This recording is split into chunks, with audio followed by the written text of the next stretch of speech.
Rishon et sa famille ont déménagé. Ils ont quitté la grande ville pour s'installer dans une petite maison sur le flanc de la montagne en Inde. Rishon possède beaucoup de jouets. Ses parents lui ont demandé de se débarrasser de certains d'entre eux. « Tu n'as pas besoin de tous ces grands jouets, » lui dit son papa. « Tu vas être tellement occupé à d'autres choses que tu n'auras plus le temps pour eux. » Sa maman lui a parlé des enfants vivant au village, tout proche de leur nouvelle maison. « Les enfants du village sont pauvres et n'ont pas d'aussi beaux jouets, » lui dit-elle. « Pourquoi ne leur donnerais-tu pas ces grands jouets ?» Rishon est un enfant obéissant, et cela ne le dérange pas de donner ses grands jouets aux garçons et aux filles du village. Ceux-ci sont tout excités de recevoir ces cadeaux, et n'ont jamais possédé de tels jouets. Rishon est tout content de voir leur joie, car il se sent si bien quand il fait quelque chose pour les autres. Les jours passent, Rishon se rend compte que ses parents avaient raison. Il est très occupé maintenant. Il étudie à la maison. Sa maman lui enseigne l'anglais, le hindi et d'autres langues, et son papa lui apprend les maths et les sciences.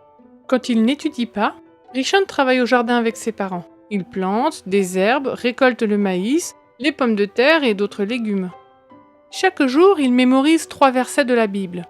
Au bout de quelques mois, il a pu réciter plusieurs chapitres de mémoire, y compris le psaume 23 et Hébreux 11.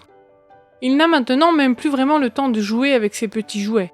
Alors il en a donné quelques-uns aux enfants du village. Ceux-ci, particulièrement les petits, sont vite devenus amis avec Rishon. Au début, c'était parce qu'il leur donnait des jouets, mais quand ils ont commencé à mieux le connaître, ils ont vu que c'était un garçon doux et gentil. Ils aiment à lui rendre visite dans sa petite maison à flanc de montagne.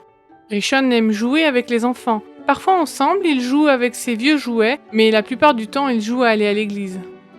Voyez-vous, ces enfants ni leurs parents ne sont chrétiens.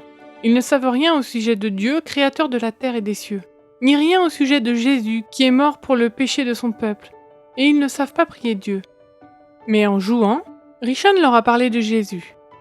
Ils se sont assis sur le sol poussiéreux pour l'écouter raconter les histoires d'Adam et Ève, de l'arche de Noé, de David et Goliath, et de Daniel dans la fosse aux lions. Il leur a parlé de Jésus mourant sur la croix pour donner la vie éternelle à tous ceux qui croient en lui. Il les a invités à prier Jésus et leur a montré comment faire. « Bon Père, a-t-il dit, merci d'être notre meilleur ami. Donne-nous, s'il te plaît, un cœur plein d'amour pour toi et pour les autres. Par le nom de Jésus, Amen. » Les enfants ont commencé à copier les manières de Rishon et ils ont raconté à leurs parents les histoires de la Bible. Alors certains d'entre eux sont venus poser des questions aux parents de Rishon pour en savoir plus au sujet de Jésus. Aujourd'hui, Rishon n'a plus beaucoup de temps pour jouer avec ses anciens jouets. Il est trop occupé dans son rôle de missionnaire pour Jésus.